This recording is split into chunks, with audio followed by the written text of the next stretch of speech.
ঢেলঢেলীয়া পায়স খাম পুৰা। ঢেলঢেলীয়া পায়স আমাৰ বুঢ়াইও বনাই নহয়। ডাঙৰ মোনা এটা লৈ যাব লাগিব। পায়স খোৱাৰ উপৰিও আকৌ সেই বুট থাকিব নহয়, বুট মাহ নিব লাগিব। আকৌ মোনাটো নিনিলে হ'ব নি? তহঁতি তুলসী পুলি আনিলিয়ে নি? ময়ো আহিছোহে আনিবলৈ। আনিলেতো আকৌ আমি হেৰি হৈ থাকিম নি নহ'লে? এইবোৰ তুলসী পুলি একদম ইম্পৰ্টেড তুলসী পুলি, গম পাওঁ নাই? এইবোৰ বহুত দূৰৰ পৰা মঙাই আনিছোঁ আমি।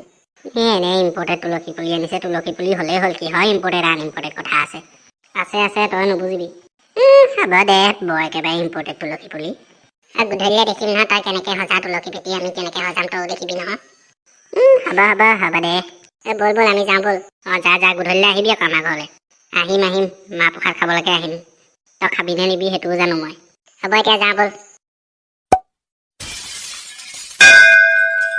আজি আৰু একদম পায়স আৰু মাহ প্ৰসাদ খোৱাহে কথা আৰু। সেই জানমণিজনীয়ে পিঠা কেইটামান দিম বুলি কৈছিলে, সেইকেইটাও দিয়াহি নাই এতিয়ালৈকে।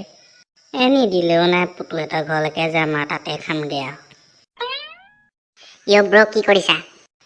কিনো কৰিবা, এগৰাকীয়ে পিঠা দিমহি বুলি কৈছিলে, তাকে বাট চাই আছো। বাদ দিয়ক সেইবোৰ চিন্তা, আমাৰ ঘৰত এভেইলেবল পিঠা, আপুনি গ'লেই হ'ল। তাকে ভাবিছিলোঁ, এতিয়া মই যদি তাই নিদিয়েহি তেতিয়াহ'লে তোমালোকৰ ঘৰতে গৈ পিঠাটো পূৰা খাই আহিমগৈ আৰু। ন' টেনশ্যন। পিছে তুমি কোনফালে যোৱা নাই ইমান কবাকবি কৰি? তুলসী পুলি এটা আনোগৈ বুলি ভাবিছোঁ আকৌ।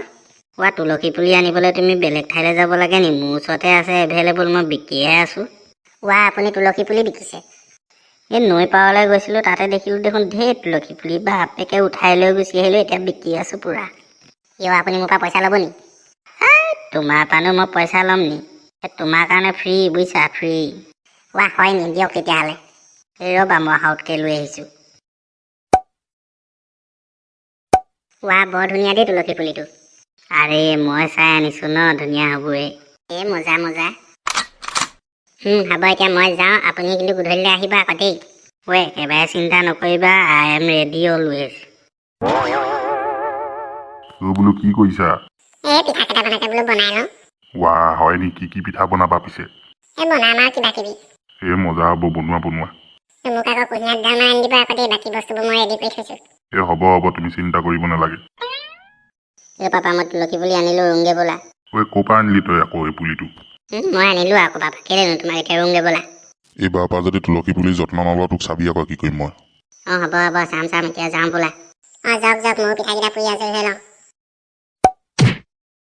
আজি একদম ঢেলঢেলীয়া পায়স বনাম, ল'ৰাকেইটাও আহিব, সিহঁতৰ লগতে বহি পুৰা খাই দিম আৰু। নাম লৈছিলোহে, সেইকেইটাচোন এইফালেকে আহি আছে। ককা কি কৰিছে?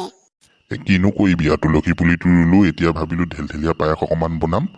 তহঁতৰকেইটা কথাও ভাবিছিলো, তহঁতিকেইটা আহিলিয়ে। বনাব, আমি আহিম নহয়। তই বেগটো নানিবি আকৌ, মই ঢেলঢেলীয়া পায়স আকৌ তোৰ বেগত ভৰাই দিব নোৱাৰো আকৌ। নানো। ককা আমি গধূলি আহিম আকৌ দেই, আপুনি আকৌ ৰেডি হৈ থাকিব আকৌ। আহিবি। ককা আমি এতিয়া যাওঁ দেই। যা গধূলি আহিবি কিন্তু সোনকালে আকৌ। আজি একদম চবৰ ঘৰতে সোমাই ঢেলঢেলীয়া পায়স খাব লাগিব, বুট মাহো লৈ আহিব লাগিব। ৰাতিপুৱা বুট মাহকেইটা ভাজি খাই দিম ভাতৰ লগত বাপেকে। প্ৰথমে আমাৰ দাইটি ঘৰৰ পৰাই আহোঁ ঢেলঢেলীয়া পায়সকেইটা খাই পিনি। এতিয়া তুলসী তলত আমি সেৱা কৰি লওঁ, চাকি জ্বলাই লওঁ, তাৰপিছত তহঁতি দুটাই গৈ ধাননি পথাৰত চাকি এগছ দি থৈ আহিবিগে দেই। হ'ব। কৃষ্ণ প্ৰভু, আপোনাৰ চৰণতে সেৱাটো জনাইছো আৰু আমাৰ যাতে ঘৰখন গোটেই বছৰৰ কাৰণে সুখৰ হয় আৰু। কৃষ্ণ প্ৰভু, এইবাৰ যাতে মই বাইক এখন পাওঁ আৰু। ল'ৰা ব'ল এতিয়া ধাননি পথাৰত চাকি এগছ দি আহোঁ। বলক। ময়ো যাওঁ, মাহ প্ৰসাদকেইটা উলিয়াই আনোগে, আমাৰ ল'ৰাৰ পৰা আহিব নহয়। গৃহস্থ নাই নি? গৃহস্থ কেনি গ'ল? আছো, মই ভিতৰত মাহ প্ৰসাদৰ যোগাৰ কৰি আছিলো। পুতু নাই নি? পুতু আছে, বাপেকৰ লগত পথাৰলৈ গৈছে, আহি পাবহি এতিয়া। বৰ ভাল কথা। ঠিক চালা, মোকো কোৱা হ'লে মই পথাৰলৈ গ'লোহেঁতেন এপাক। চব আহি পালেহি। পাই গ'লোহি আৰু দেই, নিজৰ বুলি ঢেলঢেলীয়া পায়স খাবলৈ। হ'ব, চিন্তা নকৰিবা, মই বনাই থৈছো। তেনেহ'লে ল'ৰাহঁত এতিয়া তুলসী তলত সেৱা কৰিব লাগে আৰু নে কি ক? হয়। আহ আমি গোটেইখিনিয়ে লগ লাগি তুলসী তলত সেৱা ভাগ লওঁ। বোলো তুলসী তলে তলে মৃগ পহু চৰে, তাকে দেখি ৰামচন্দ্ৰই হৰধেনু ধৰে। জয় হৰি বোলা, জয় ৰাম বোলা, বোলো গৃহস্থ কুশলতে জয় হৰি। কৃষ্ণ দেই। তেনেহ'লে মই এতিয়া ভিতৰলৈ যাওঁ, যা যোগাৰবোৰ কৰোঁ, আপোনালোকো আহক, ভিতৰতে খাবহি। হ'ব, তুমি যোৱা, আমি গৈছো যোৱা। তেনেহ'লে বন্ধুসকল আজিলৈ এৰিছোঁ। এতিয়া আমি ঢেলঢেলীয়া পায়সকণ খাই লওঁগে দেই। লগতে মাহ প্ৰসাদৰ ভাগটোতো আছেই। আজি মোনা ভৰ্তি কৰিহে ঘৰলৈ নিম আৰু। হ'ব বল এতিয়া খাই লওঁগে বল ঢেলঢেলীয়া পায়সকণ।